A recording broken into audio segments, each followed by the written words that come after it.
रक्षिका और मछुआरा दोनों रात होने का इंतजार कर रहे थे।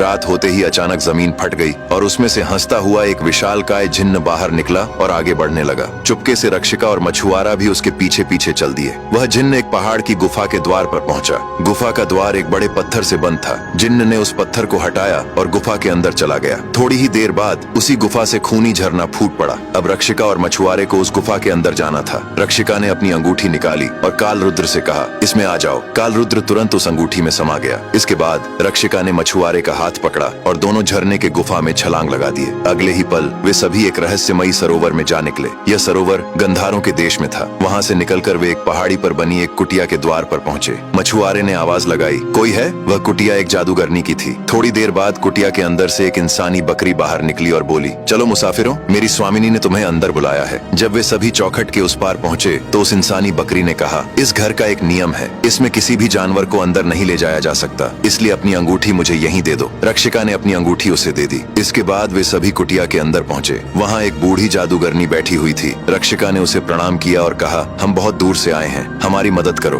बूढ़ी जादूगरनी बोली, मुझे पता है कि तुम जारूक की आत्मा की तलाश में हो, लेकिन मैं तुम्हें उसका पता सिर्फ एक शर्त पर बताऊंगी। तुम उस रहस्यमय कछुए को नहीं मारोगे, अपना काम पूरा करने के बाद उसे मेरे हवाले कर दोगे। रक्षिका उसकी बात मान गई। तब बूढ़ी जादूगरनी ने कहा, तो फिर आज रात तुम सब मेरे घर पर ही रुको, भोजन करो और आराम से सो जाओ। सुबह मैं तुम्हें उस आत्मा का पता बता दूंगी। इसके बाद सभी ने भोजन किया और रात गुजारने के लिए वहीं सो गए। लेकिन सवाल ये था कि आखिर उस बूढ़ी जादूगरनी का उस कछुए से क्या रिश्ता था? क्या वह कछुआ कोई साधारण जीव था या उसके पीछे कोई गहरा रहस्य छिपा था? और क्या मछुआरा और रक्षिका उस रहस्यमयी जादूगरनी के जाल से निकल पाएंगे? यह सब जानने के लिए देखिए कहानी का अगला भाग।